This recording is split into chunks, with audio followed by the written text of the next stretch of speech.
Startup saya mengalami kerugian, bagaimana layoff karyawan-karyawan saya. Di titik tertentu itu saya harus mengurangi karyawan saya sekitar 700 orang. Dan banyak diantaranya pada saat itu adalah leaders, bukan lagi cuman staf biasa. Ya. Nah, wise people, sekarang kita akan mendengar pertanyaan-pertanyaan yang akan dilontarkan oleh mystery guest. Dan bagi wise people yang ingin juga bertanya mengenai topik-topik pembahasan yang kita atau saya dan Pak Yungki bahas, boleh tulis di kolom komen, atau kalau nggak mau diketahui siapa yang nanya, boleh DM. Oke, nah kita akan dengarkan pertanyaan dari mystery guest. Selamat siang Pak Yungki dan Mbak Mia. Selamat Siang. siang.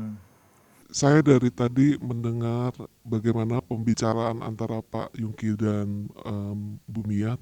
Sekarang ini saya juga sebenarnya kondisi yang sama. Saya lagi kena masalah bagaimana startup saya mengalami kerugian, dan akhirnya saya sekarang ini sedang memikirkan untuk bagaimana layoff karyawan-karyawan saya. Saya agak depresi, agak khawatir juga. Nah, Bapak ada tips nggak ya? Bagaimana saya eh, bisa lebih tenang? Bagaimana saya bisa mengatasi hal ini sehingga eh, sama-sama enak? Kalau kita bicara kemarin waktu kita awal pandemi, banyak perusahaan-perusahaan juga mengalami hal yang sama, bukan hanya startup. Ya. Dan perusahaan yang memang bisa survive, biasanya itu kan mereka waktu revenue-nya berkurang, berarti kan ongkosnya juga harus dikurangin. Kan nggak bisa revenue 100 dulu, ongkosnya 50. Terus revenue turun jadi 20, ongkosnya masih 50. Artinya kan perusahaannya rugi. Ya. Nah, jadi kembali lagi memang tahapan pertama harus dikurangi adalah bagaimana mengefisienkan operasional.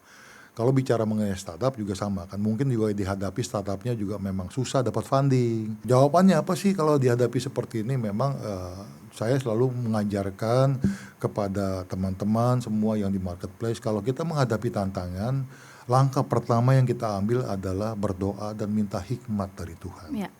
Ya, kita belajar juga tadi dalam kondisi-kondisi yang sulit Tuhan bisa kasih hikmat kok.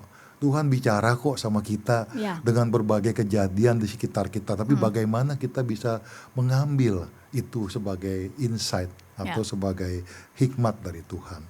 Kalau saya memilih dalam kondisi tersebut, saya memilih pendekatan sebagai yang lebih personal. It's not a corporate. Karena saya juga pernah melakukan itu, Mia. Ya. Saya pernah satu saat di titik tertentu itu saya harus mengurangi karyawan saya sekitar 700 orang. Wow. Dan banyak diantaranya pada saat itu adalah leaders, bukan lagi cuman staf biasa. Ya. Gitu. Jadi apa yang saya lakukan, saya panggil sama mereka, saya jelaskan gitu ya. It's not about financial crisis, pada saat itu kita lebih bicara mengenai produktivitas karyawan. Jadi saya jelaskan bahwa dia di sini sudah sekian lama, ini perjalanan karirnya dia, kontribusinya dia terhadap karyawan, tapi kelihatannya dengan kondisi seperti ini perusahaan tidak bisa mempertahankan gitu. Jadi memang bukan sisi dari pada saat itu perusahaannya kesulitan keuangan, tapi lebih ke produktivitas. Tapi kalau memang masalah misalnya financial atau gimana pun, saran saya pendekatannya lebih kepada personal daripada corporate. Kalau corporate kan pokoknya mulai besok selesai. Iya. Jadi seolah tidak ada interaksi personal antara pemimpin sama bawahan. Itu saran saya seperti itu. Jadi memang kembali lagi memang tidak mudah. Tapi untuk bisa membuat Anda bisa berbicara dengan lebih tenang, lebih nggak berat, itu langkah pertama berdoa, minta hikmat dari Tuhan. Saya juga salah satu leaders, tapi bukan dari startup ya Pak. Tadi saya dengar Pak Edi kan memberdayakan karyawan-karyawannya bikin startup. Betul. Lagi. Nah, yang saya ingin tanya, contohnya saya dari bisnis restoran. Kalau misalnya saya ajarin karyawan saya bikin bisnis, apakah itu bukan malah jadi kompetitor saya ya? Saya sih memang tidak pernah sih punya pikiran seperti Pak Edi gitu. Mungkin ada tips nggak ya supaya saya juga bisa punya pikiran yang lebih terbuka? Kalau kita dengan tulus membangun karyawan-karyawan kita Ya. dan mereka tahu itu yang kita lakukan, Betul. yang kita dapati adalah loyalitas malah. Betul. Respect dan loyalitas Iya. mereka kepada kita karena mereka tahu atasan saya itu begitu luar biasa mendorong saya untuk maju. Iya. Ya, jadi ada sisi orang-orang yang merasa bahwa saya bisa seperti hari ini karena ada bos saya yang dulu ngajarin saya dengan sepenuh hati. Yang kita harus ingat bahwa dalam hidup kita menanamkan benih kebaikan kepada orang tersebut. Kalau saya boleh tambahkan Pak, menurut saya gini ya, itu ya sekali lagi kayak tadi Pak Edi sampaikan bahwa memang kalau kita lihat dia very secure ya orangnya, nggak merasa terancam gitu kalau anak buahnya jauh lebih pintar dari dia, Ya. akan lebih sukses dari dia. Dia malah bisa bilang ada kalimat yang beliau sampaikan bahwa berarti keren dong, hebat dong gitu ya. Maksudnya kita melakukan sesuatu yang membuat orang jadi lebih baik dan lebih maju. Saya juga pernah ngalamin hal seperti itu. Ya, karena saya begitu sayang sama anak buah saya, sedikit-sedikit posesif gitu. Kalau pas dia keluar tuh rasanya, Ih gimana sih gitu gitu ya. ya. Look, in business people come and go. Iya. Ya, bisnis apapun juga people come and go. Jadi waktu saya melepas, saya berdamai dengan diri saya nih.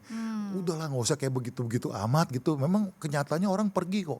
Orang bisa datang bisa pergi gitu. Jadi maksudnya ya ambil yang sesuatu yang positif aja dari sana. Kalau dia pergi nanti ada juga yang datang mungkin lebih jago dari orang Iya, ini. betul. Lebih hebat dari orang ini. Iya. Gitu kan. Jadi kembali lagi memang ke mindset kita sendiri. Tapi intinya yang saya ingin ingatkan kepada teman-teman yang tadi yang bertanya juga ataupun juga teman-teman di marketplace bahwa kalau kita melakukan sesuatu yang baik itu tidak pernah nggak dicatat oleh Tuhan. Ya, dalam hidup kita lakukan aja sesuatu yang baik. Ya, istilah kita menanam benih kebaikan dimanapun juga. Ya. Ya, hasilnya seperti apa? Itu bukan urusan kita. Menurut saya itu Urusan urusannya Tuhan. Tuhan, Betul, gitu. Jadi tugas kita menanam benih kebaikan. Ya, kalau orang berhasil ya kita bilang thanks God. Kita dipakai oleh Tuhan ya untuk hidup orang ini untuk mereka Iya. berhasil. Tapi kalau nggak berhasil juga ya udah masih ada juga yang lain yang harus Iya, kita lakukan. iya. Kan begitu Mia. Wow. Wise people, hari ini kita belajar satu hal. Waktu kita mengandalkan Tuhan, waktu kita melibatkan Tuhan dalam apapun yang kita lakukan, Tuhan akan menolong kita dan meluruskan jalan kita. Seperti Amsal 3 ayat 6 mengatakan, akuilah dia dalam segala lakumu, dia akan meluruskan jalanmu. Kita belajar tip yang sangat luar biasa hari ini. Wise people, untuk Anda bisa mengatasi masalah bisnis, pekerjaan, Anda perlu hikmat dari Tuhan. Oleh sebab itu, Anda perlu membangun hubungan yang lebih dekat dengan Tuhan.